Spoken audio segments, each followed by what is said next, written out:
राजस्थान के टोंक जिले की देवली उनियारा में एसडीएम अमित चौधरी को थप्पड़ मारने वाले निर्दलीय उम्मीदवार नरेश मीणा को पुलिस ने गुरुवार को उनके गांव में जाकर अरेस्ट कर लिया। गिरफ्तारी के बाद नरेश मीणा को पीपलू पुलिस थाने में रखा गया।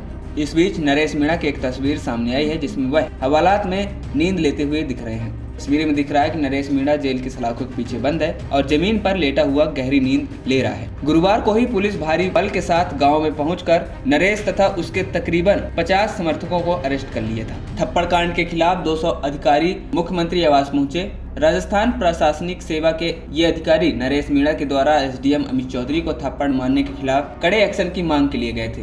नरेश मीणा के खिलाफ कुल 23 मुकदमे हैं, जिसमें 5 में कार्रवाई होनी शेष है। इसमें वो मुकदमे शामिल नहीं है जो थप्पड़ कांड के बाद लगे हुए हैं। राजस्थान की टोंक में एसडीएम को थप्पड़ मारने वाले नरेश मीणा को पुलिस ने गिरफ्तार कर लिया। टोंक के एसपी भारी पुलिस फोर्स के साथ नरेश मीणा को गिरफ्तार करने उसी गांव में पहुंचे जहां मीणा ने अपने समर्थकों के साथ धरने पर बैठे थे। हालांकि इस दौरान नरेश मीणा सरेंडर करने से मना करते रहे। वो कह रहे थे जब तक उनकी शर्त नहीं मानी जाएगी तब तक वो सरेंडर नहीं करेंगे। हालांकि पुलिस ने मीडिया के सामने ही नरेश मीणा को गिरफ्तार कर लिया। नरेश मीणा ने एसडीएम पर आरोप लगाते हुए कहा कि गाँव के लोग वोटिंग का बहिष्कार कर रहे थे, लेकिन एसडीएम बीजेपी कैंडिडेट को जिताने के लिए वहाँ फर्जी वोटिंग करा रहे थे। इतना ही नहीं, एसडीएम ने आंगनवाड़ी कार्यकर्ता, उसके पति और एक टीचर को धमकाया भी कि अगर वो वोट नहीं डाला तो उसकी सरकारी नौकरी चली जाएगी। वहीं नरेश मीणा आगे कहा कि एसडीएम को थप्पड़ मारने के बाद मैंने मांग की है कि कलेक्टर यहां आए, लेकिन कलेक्टर नहीं आए। वो हाथों में मेहंदी लगाकर बैठी थी। इसी मांग को लेकर मैं धरने पर बैठ गया, लेकिन मेरे लिए खाना और गद्दा आ रहे थे।